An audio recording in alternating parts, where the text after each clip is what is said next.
down then, it's like I got the hottest new record out there. So now I'm negotiating these other fucked up records with this bomb record. You see what I'm saying? So that's how I was networking with these crews. Now I would come up with different Tribe Called Quest. So I had to link to East Coast. And I would come with, because West Coast was like rap gangster music. But a lot of people wanted hip hop shit. So there was a whole underground. There was clubs that was Jamaica Live and all this shit. So it was like all these big ass clubs that were underground, and they were big for not promote, like they go and promote to they click. They don't go on the radio. You don't know when or where it's gonna be at. That was the whole thing. So they would do mail out so that you would know when it's coming from the next club and which artist they will get. So one time I got on the Lollapalooza, which is where they go with rock and white, whatever, and hip hop, whatever. So that's a big concert. So I had a Tribe Called Quest. They were on the Lollapalooza. So they was like, "Can you put us in some concert?" Then I had Common Sense. Common, the rapper from Chicago. I had him, and they were like, "Listen, man, he got a tour coming up, and him and the Beatnuts and Southern rap group organized Confusion, something." And he said, "Can you put these three together?" I said, "Yeah." So what I did was I went to all the club owners and said, "Okay, motherfucker, you motherfucker, you need $2,000 for these motherfuckers." It was free for me, but I was like, y'all want to play these clubs? You ain't gotta pay. You motherfucker, the club owner gotta pay me to bring the motherfucker so they can promote the motherfucker that he got this group. So I'm gonna bring you the group, and you can promote it, and you can be better than other clubs. They ain't gonna get them. I don't give it to everybody. I'll give it only two on different days and in different cities. So I had San Diego, LA, and the Bay Area. So when they came here, they did two different clubs. Shit was packed. Then we went to the DNA Lounge in San Francisco. There's one dude to promote with me, with the group, with the company I was with. And he said, "Look, man, give me Charles. I'm dead. I pay you. I do this. I do that. Man, come on, man. Send me off to the promoter, dude. The motherfucker ain't feeling me right now."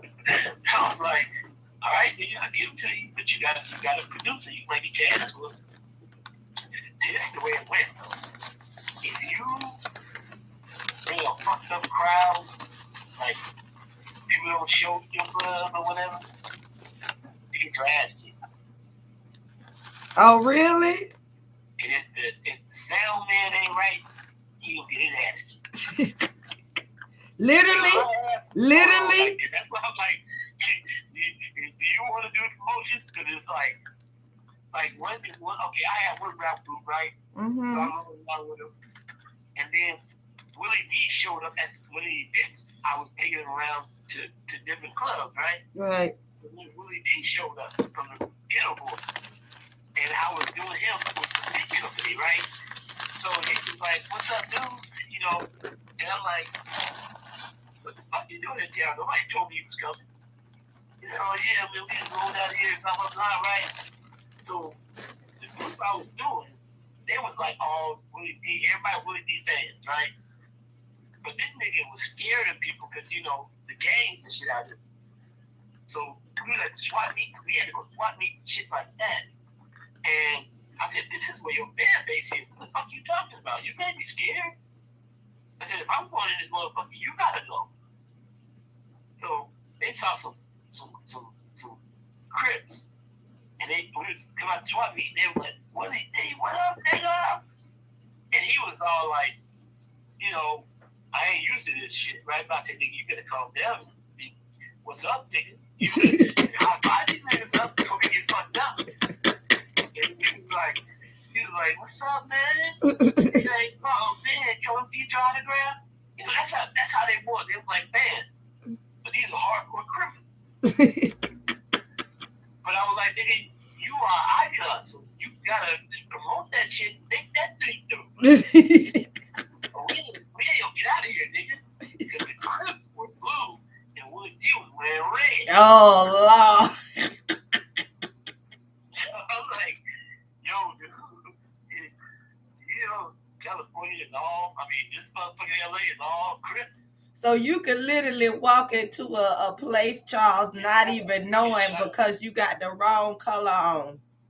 Get fucked up. That's what I'm telling you about the dude. And they don't give a fuck that you don't know the zones. But they take it as a form of disrespect. You are red in my motherfucking blue community. You know I'm Crip. And they don't know you got from out of town. They just think you a stupid motherfucker. And remember I told you on site. Gang banging is going down right here, right now. And that's we can change narrative. And that's what I'll be trying to do. I'll be like, yo, this is Willie D, nigga. You know, I'll be talking to them like that, right? Willie D, nigga. Hey, sign these niggas autograph, nigga. Look at his record on Willie D right now. So I'm giving a free CD shit. So now motherfuckers like, they just like, happy fan. You know what I'm saying? This was inside of these situations. So imagine I'm rolling with 50 niggas that are Crips. And he, Willie D, running around with his few little motherfuckers. A handful of niggas, right? Because they just came out to California, like, you know, didn't tell nobody nothing, right? So I'm like, look, man, you can roll up here, go to the radio station tonight, and it's a hip hop day on the station, and go get you an interview. They ain't got an interview, but you are popping up. But then this was a trip. Scarface was in the studio. His record label took him to the studio for the radio station. So everybody was like, Willie D can't come up in here because, you know, they don't know what the situation is between Willie D and Scarface. They were in the same group, but they fell out. But they was like, we still cool. It's just, you know how you make beefs with people and it ain't really a beef? Yeah. Like just sell records or whatever. Right. So you know, Scarface was like, man, Willie D, what the fuck you doing up there, nigga? You know, that's how we were talking. Then the group that I was with was like, oh, nigga, you got the Scarface, nigga, the Ghetto Boys. So then all these niggas ride each other's dicks. So I was like, I'm just like, okay, y'all niggas getting along, right? So then Willie D kind of pulled me to the side when the group was going to go in, because we were going in for that group. But he was here unauthorized, like he wasn't authorized to go to nothing. So I said, we can try to ride you in, and I'm when I asked Easy E, he was over the show. And I said, I'm here at WA. I was like, dude, can we just, you know, do me a favor? You know, shout out, like, say, Willie D here, nigga, can we just come on and do a quick interview? And then they scheduled the interview. So they were like, yeah, nigga, go in with us, Willie D. And I was like, so Willie D was like, he pulled me to the side, and my buddy, I had my buddy who was my roommate, he used to play football, so he was a big nigga, right? So he was all hyped up because he had a rap group himself. He wasn't in it, but he was managing. So he was seeing me firsthand do my work my magic. And so he was like, I said, look, dude, you just stand back, you act like you my security guard. And niggas fucking me, you all have to go down anyway, but they gonna be really afraid to fuck with you because you're a big nigga. They throw you in. Just don't talk to him. Don't talk to him. Don't let him know what's your motive. They can't fight probably. You know, just keep to yourself.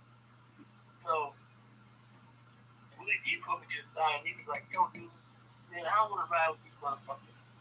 You know, dude, keep me in there with motherfucker Willie D, nigga. I'm Willie D, motherfucker. I said, hey, Willie D, motherfucker. You didn't even come out here.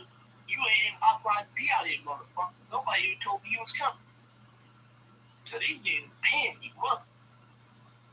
You were paid to a company out of New York who didn't tell me shit about you coming. So you off the books. I'm doing you a fucking favor. And if there's a problem, let me know. I got like 50 niggas right there ready to throw down. And I got this big nigga ready to fuck you and your boy up. So how you want to do it? So it's like I had to stand up like I'm ready to fuck you up if you start tripping. And he was trying to pump me. And it's like, I'm not the one to be pumped, nigga. We think I'm surrounded with all these niggas, man. They ready to throw down. And he looked down and he's like, damn, it's not me. When we got to the radio station, another whole group of us niggas came. So we were rolling with 25, and then another 30, 40 niggas came when we got to the record station. The record station. And not the record station, the radio station. And it was like, you see how these niggas roll? And they wait. Have the niggas over there, they ain't going to the station. They gonna stand outside because they love the group. But then they ready to fuck somebody up. Because see, this was crazy. So certain stations were doing hip hop. That was hip hop first by the station. So a lot of groups was trying to go up there and get on the radio. Because they had different things where they get local groups on. But then some niggas didn't like each other. So at the radio station, Mike was breaking out outside. On the street, the parking lot, the niggas was like, different gangs beating up. Because half of them in the gang, and they got a rapper or something in their group, in their gang, and they behind him. He may get blood, this dude may be a crip, he may not be nothing, and they don't like him. So some of these dudes went to school together, they work together, so they would probably fall out, they don't like him. Got screwed over in the record deal or whatever. So there was fights every week. And I'm like, look, dude, I'm tell you right now, nigga. If fights break out, I'm out of here. I'm telling you, get the fuck out of here too. So, if they pick us up, that's cool. So I knew the guy that was doing the radio show. That was my thing.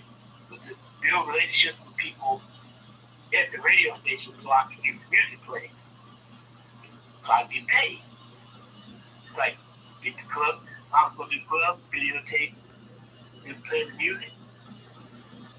And I would send the clip to the record label. They look, got this jumping off, boom. Yeah, played in like 5 clubs. Then I had the DJ hold the record. Then in front of the Power 106 bus, I'd tell all the girls, I'm going to give you like a CD, and I want y'all to hold this little record thing and hold it up. So a bunch of little fine-ass little whiskey girls, they're in front of the bus, and they hold their material up, so I would take pictures and make it look like, hey, look, I'm doing my out here in California. I'm doing my job, so I can get paid. That's why I was saying, me and this podcast, I know promotion. That's why I claim. That's a second nature for me. And when BC was popping, we in the Coliseum, I'm blowing it up like it's a record. So everybody knows about Big C. We got the best food. What side? Charles, that's why I think even if it's Big C, that's why I think you should stick with your trade name, because you never know how you're gonna be able to attract these people that you've impacted over your life for you to be where you are now. But then you know that those people are probably, more than half of them are probably dealing with similar issues that you have encountered. You remember, like, when you first met me, my Facebook page, I had like 1,300 people. So imagine I had the white people that I went to high school with. Then I had the people I went to college with. Then I had the people I was in the music business with. Then I had the lawyers from the law firm. And everybody I was meeting in all my little divisions of my life, They were all on my Facebook. I went from 25 people to 1,300 people. And those were real people that you knew. Knew, did business with, or grew up with, or whatever. They all knew me. And now I said, when people say Chuck, they know me from my previous life. Charles is from the business life. Meaning they would know me from the business, doing business. So, and then when Big C, I would open up Big C Barbecue, when, my last day before I got sick, that's when I got sick. And then, I just pretty much stopped fucking with Facebook. I was like, shit, I don't know if I'm going to make it or not, that's how I feel. So I just let Facebook go. I was like, maybe people ask me how you doing this. I'm like, nah. And that's when I used to have it. So in the phone I have, the one that I be looking through, magnifying shit, Mm-hmm. that phone still logged into Facebook. So the only way I knew Facebook password was from that cell phone. So it was like I turned it on and it was already logged in. Just like the Google shit, Gmail, the phone is linked to the account. So all I gotta do is open it up. But I never knew the password to Facebook. I didn't do all that shit back then. So then once I just stopped fucking with it, I had lost the phone. It fell under my bed, right? So it sat under my bed for 3 months. So eventually it logged out. So then I was trying to figure out how I'm gonna get back in. Somebody was hacking my shit, blah blah, making changes. And then it was well, you can take my tablet. I used to mess around with Facebook with it. So they said if to uncrack it, you can log in with something that you logged in with before, so they can kind of see the IP address, and then you can kind of maneuver that one. But there's so many things that you can't get. But see, a lot of people have left me as a friend because they knew I got sick, and then I opened up another Facebook page, so they started seeing my name at a different one, so they didn't know which was. They thought I was hacked or something. That's what people were doing scandals and shit, using people's names and doing all kind of shit. That's when I started losing people. And I couldn't do nothing about it. So now I'm looking at the page and I can't get in. And I'm like, all these pictures are in there. And then I was trying to tell my friends, it was my friend, just go in and just download the pictures from the site so I can at least see some of the pictures. Some of the pictures I can't replace. It was like, well, I saw it with you, so I cut you loose. I was like, I can't get in the motherfucking account. So that Facebook page still sending me messages, telling me, to the Charles 333, Charles Long 333. They still send me messages like we still at. So what I did was I changed. I opened my password up back with AOL. Email. But you need your phone number. And Sprint took that. But my wife messed that shit up. So the number I had for 20-something years, she took the Sprint, fucked it all up. And she ran up her bill, and it was like, we fucking up everybody's shit that's associated with this account. It's like, well, if you pay $1,200, we'll give you your number back. I was like, all right, well, I guess I'm going to T-Mobile. Fuck you guys. That's how I looked at it. So,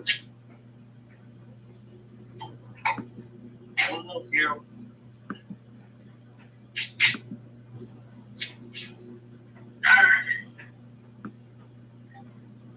Mama!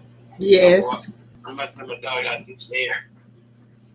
No, I'm here with you. I'm just getting the phone. Oh, okay.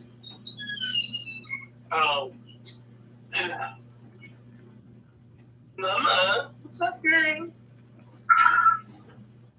I got a shark vertex back tail. I do it every other day, every 2 or 3 days. My dog is shedding. So what I did was I came through and vacuumed up the floor, like in the dining room and the kitchen, in the living room. Right. And I got, you should have seen how much hair I had. In the vacuum, there was like so much hair. And I got my hair purified all day.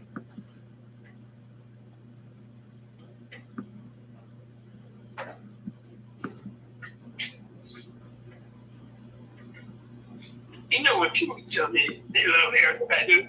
Mm-hmm. I'm like, that's one hard type of work.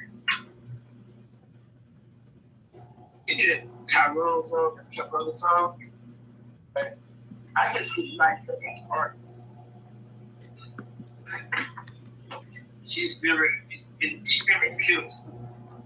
I saw her in Miami, I saw her in different places, and then she is speaking English.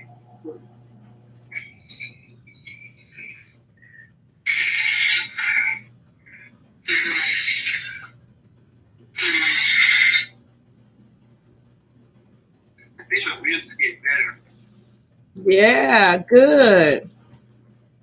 I used to get blow my nose.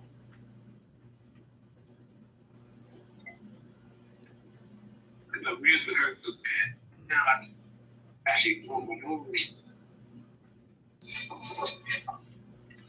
I was having like, you know how you blow, like let it drip and then blow what you can. But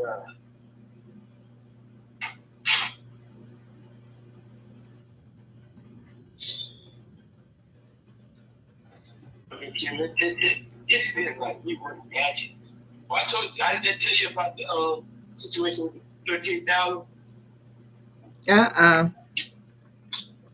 Hold on.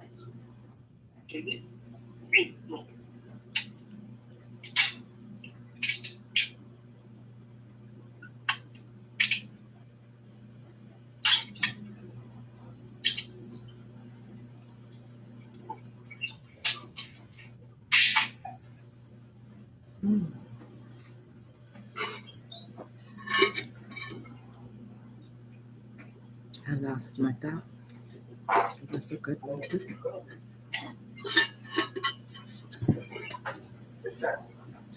Hey, Mama. You all right, Mama? That fun?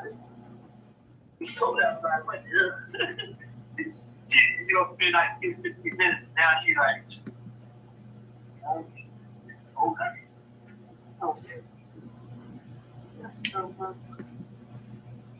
Does it take that? Yeah.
My space here, my room, I got no computer, room.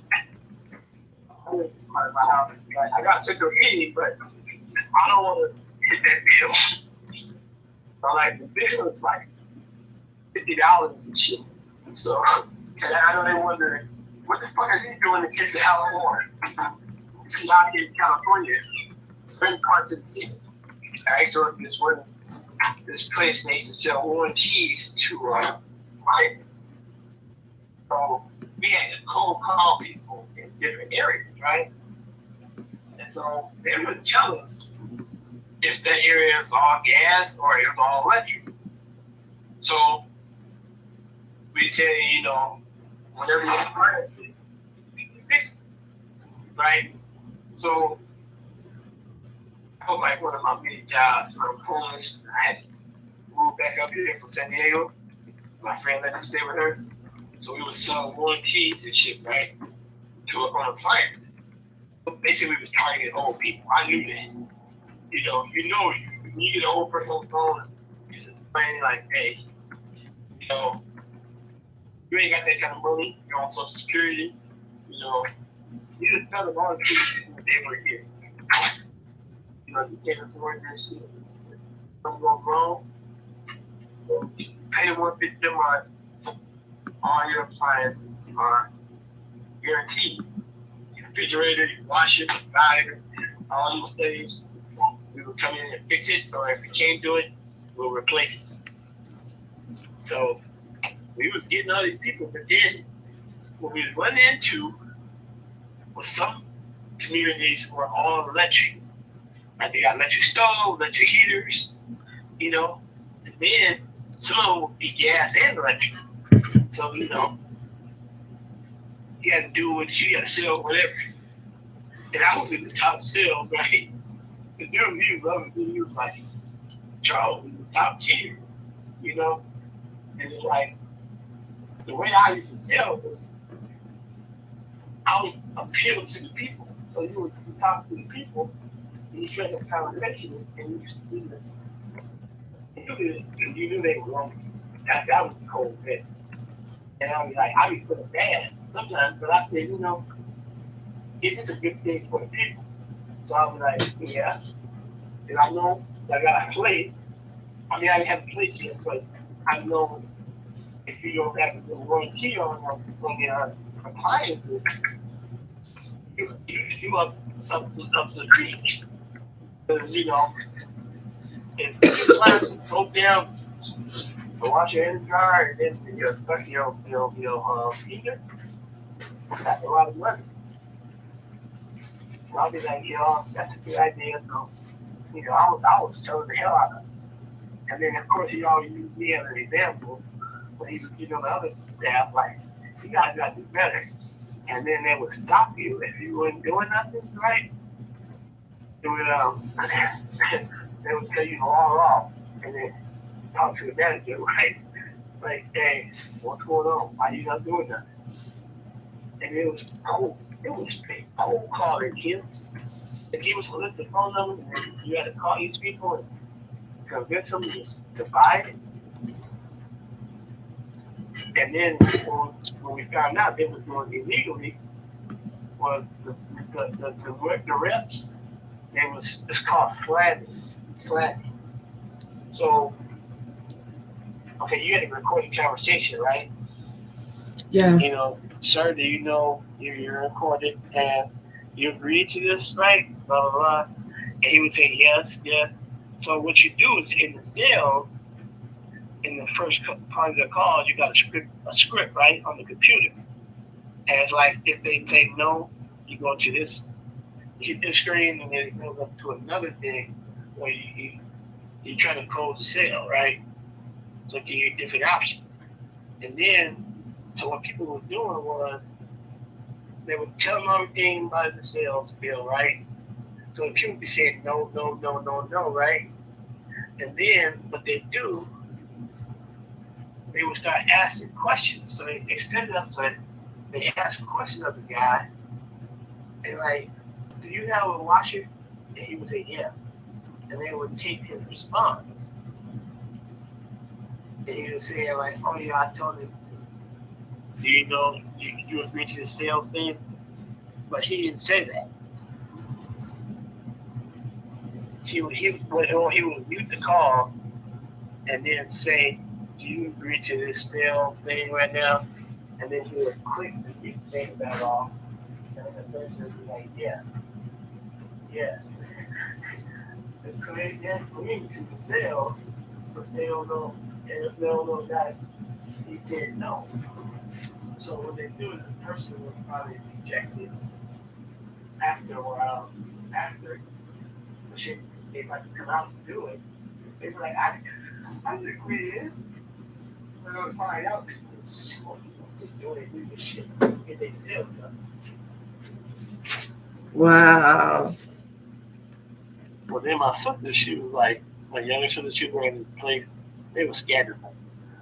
They was selling office products, office and copier service stuff, like toner and stuff like that for the office. And then they was like sending the stuff at the order, but nobody approved it. They would get a manager's name and then send it to that person. But like they agreed and signed off on it. So the product shows up and then they invoice them for the product. And nobody ever bought it, but usually I don't gonna turn it down. They're like, all right, whatever. Somebody did it. But they can't put their finger on who did it because the company's so big.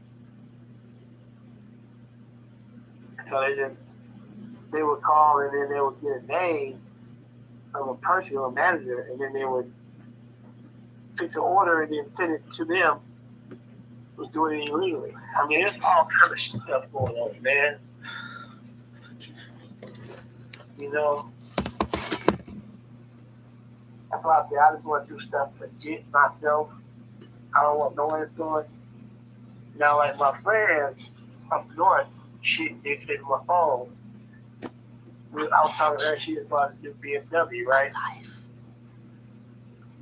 That's the one that's with the guy that don't really give a shit about her. So she's so insecure. But she was talking about she had bought a new BMW this week. So she retired, right? She was still kind of young, my age. But she retired from the, she's looking at it like, you know, like a juvenile little boy for youth. So this is So the she was Freedom going to Compound Oakland, go get her party on. as a And then homeschooler. she told me, Initially, I tapped so into something very she was coming from magical, Philadelphia. and when I I've was been in San Diego. pursuing that has Oh, Chuck, I come wanted into to talk to my pattern. friend. I have she also runs your tapped into the podcast cosmic idea, right? intelligence where I receive But she was telling me all this, downloads blah, blah, blah. at Oh, all yeah, times. man.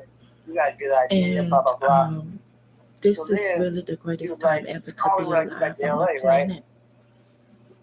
So I called her and she's over like a boutique. So she owns, she has like a boutique and she has some other little business things going on. Like, subscribe, So share. she never had The time to talk, vision right? that So I we just are stopped calling her. all You know, it's like, part of a I'm calling her, she's like, global oh, let me call you back. conscious So I'm upgrade. like, cool. I am complete. You know, I stopped, you know, you kind of get the picture, like, I don't call her no more. Why the hell am I calling her? And she can't talk. But then